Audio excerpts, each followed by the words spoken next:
Ишгалжилерінің солидар шеріні тамамы или ишгал еткенлеріне дайыр айтқанлары яландыр. Буақта Украина силялы көветлері шарқи бөлігінің медиа кәтібі Сергей Череваты білдірді.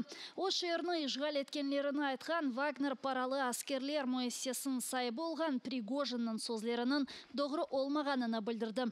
Украина мұдафа назерлігінде қайд еткенлеріне көре, рус ишгалжилері чылғын бір шекілде шеріні ишгал етмек істегенден вазгечмей. Малюм олған екібі айнен бұ шерде Авропаның ең бұйық тұз шахтасы ерлешмекте. Айнен бұ ернің санки фотоларына Пригожин кеченлері яйынлады. Ама стратегик бағлар мерkezінде қайдетелер бұ душманның невбетеке бір махсус операциясыдыр. 10 годин, 11:01 ранку.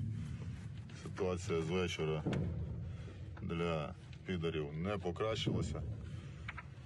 Всі рубежі збережені і під надійним контролем ЗСУ. Відбуваються час від часу локальні точечні бої, плюс працює з обох сторін артилерія. Ворожі групи ворожих військ пересуваються від хати до хати, займаючи певні позиції, закріпляючись. Це така типова манера проходів по місту. Десятками, в даному випадку 13 їх поперло десятками і дрібніше. Спинилось в цьому будиночку, більше немає руху. Але ми вже зафіксували, де вони зайшли. Зараз будемо здійснювати певні мероприємства. Да, Санта? Так, залюбки. Русні? Зда! Зда. Бұның янында Авдеевка ве Бахмут тарафларында Украина силялы көветлері рус ишгалжилеріні йоқ етмеге девам ете. Ишгалжилер күтлеви штурм керчеклештірмеге тырышса да, ичбір муафақиет көстеріп оламайлар. Олардың ишгалжи мемориетлері есе вақтынжа Украина незаряты алтында олмаған топрақларда ади ватандашларына терроризе етмеге девам ете.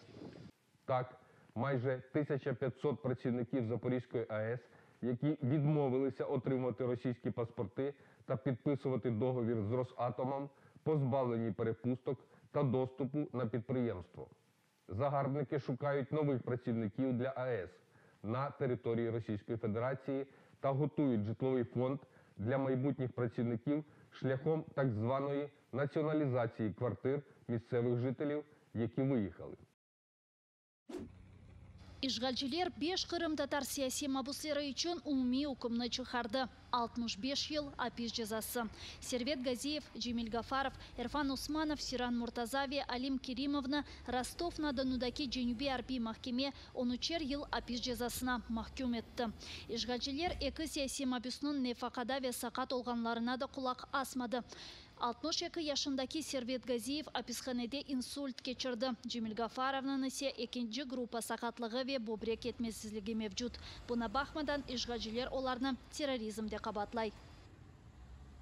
С самого начала, уже, наверное, на протяжении многих лет мы говорим, что эти приговоры ничего не имеют общего с законом. Этих людей преследуют только за то, что они являются активистами, религиозными деятелями, волонтерами, из-за того, что они помогали семьям, из-за того, что не боялись высказываться. Все обвинение строится на встрече, которая прошла в частном домовладении, где обсуждали политику, проблемы крымских татар и так далее. Вот, но ФСБ вот таким способом, навешиванием ярлыков террористов, пытается в Крыму полностью ликвидировать каких-то активных людей, да, тех, кто не боится высказать свое мнение. Bir çok Kırım Tatarı siyasi mabuslarını desteklemek için Rostov-na-Donu'ga kelip çıktı.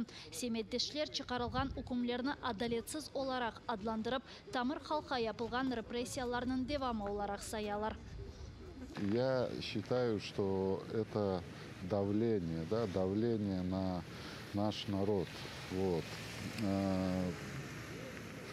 Какое отношение может быть к такой ситуации, когда из семьи вырывают родного человека, отца, деда, сына? Вот. Поэтому я с этим не согласен, я считаю это несправедливо. и мы никогда с этим не согласимся. Адалетсіз үкімні қабыл етмеге саяси мабуслерінің акрабаларына пек ağır келді. Моему мужу дали 13 лет лишения свободы, а его родному брату Фархаду дали 16 лет. Он является фигурантом этого же дела. Суммарно это получается 29 лет на одно материнское сердце. Мы с Алимом прожили всего год. У нас есть маленький ребенок. Он не знает, что такое забота отца, что такое любовь отца. Эти испытания очень тяжелые для нас. Мы виноваты, наверное, в том, что мы крымские татары. Мы существуем, мы и весь наш народ крымский-татарский, мусульмане живы. И только в этом наша вина. Пусть весь мир, весь это видит и остановит это беззаконие. Сервет Газиев, Джемиль Гафаров, Эрфан Усманов, Сиран Муртаза ве Алим Керимовны рус ишгалжилері окун евлерінде тынтув кечірілген 25 Қырым татарынен берабер 2019 сенесі март айында тұтты. Эпісіні сөзде Хизбу Тахрир тешкілятында іштирак еткенлерінде қабатлайлар. Эпосы саяси мабуслер оларға бинайын Женева конвенциясының 4-ші маддесі, яғни саваш шарайтлерінде ватандашларының қорчаланмасы маддесі қоланылмасыны істеді. Фақат рус қадылары бұл талапны редеттілер. Чықарылған үкімлер Русияның невбетеке арби жинайетідір.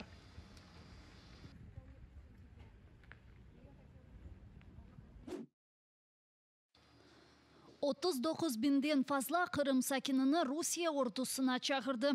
Бұл ақта Қырымдаки Украина президентінің даими темсилчisi Тамила Ташева білдірді. Қанунсыз ордыға чағыру компаниясының ишгалшілер Ярамадада 2015 сенесінден берлік керчеклештіре. Тамила Ташеваның дегеніне көре ишгал етілген Қырым сакинлері бұтын күчлерінен ордыға қошылмамақ үшін чабалай.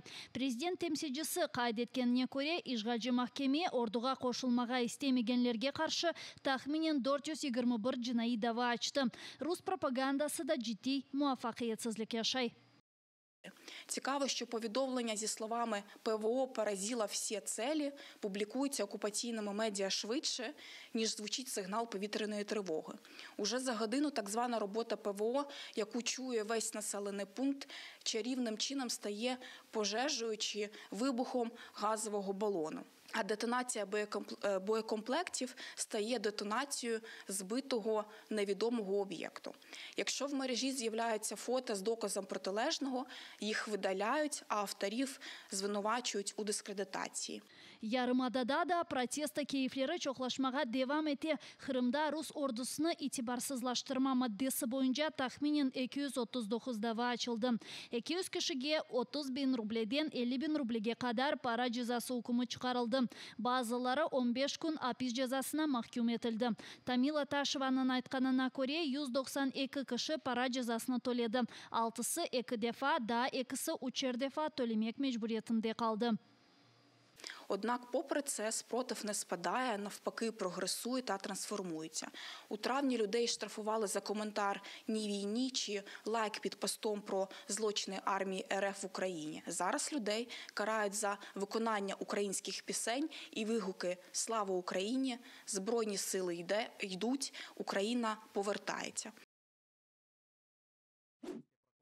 Рус ишгалчыларының тарафына keçip жинайчыларның қоллары олдылар. Ғияби шекілде 2 Қырым қадысына 12 yıldan 13 yılға қадар апис жазасы үкімі шығарылды. Қырым Мұхтар Жұмхуриетінің прокуратурасында білдіргенлеріне көре екісіні де иханетте сучлы оларақ таныдылар. Прокурорлар 2014 сенесі бұл 2 қадының Украин халқына берген шереф сөзіне иханет еткенлеріні ве нәтижеде ишгалчыларның Ақиярның Нахимов район махкемесіне ve Kırım'ın arbitraj mahkemesine çalışmağa ketkenlerini tasdiqladi.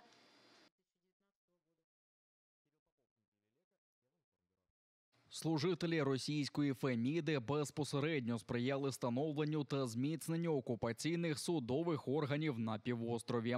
Своїми діями та рішеннями надавали допомогу представникам держави-окупанта у переході судової системи України, що діяла в Криму, на відправлення правосуддя за законодавством РФ.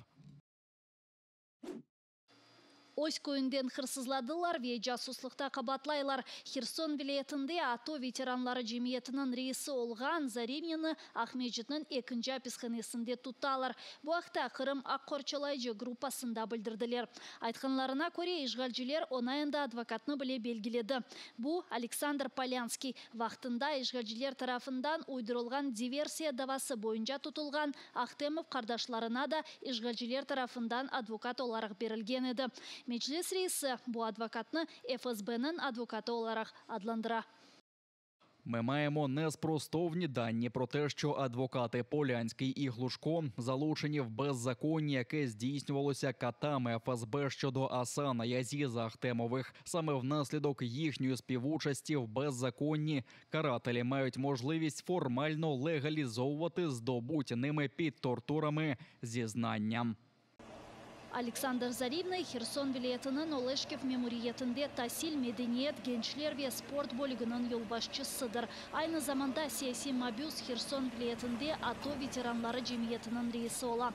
Журналистик тақиқатлар мерkezінде білдіргенлеріне көре 17 март күні ишгалчылар 53 yaşındaki adamның evine basıp kırdı. İşgalçiler adamның omir arkadaşı ve kızını silahın korkutup onu belli olmagan tarafga alıp kettiler. Birinci haftaları ato iştirakçısını Херсон apishkanesinde tuttular. Sonra ise onu Kırımga alıp ketkenleri belli oldu.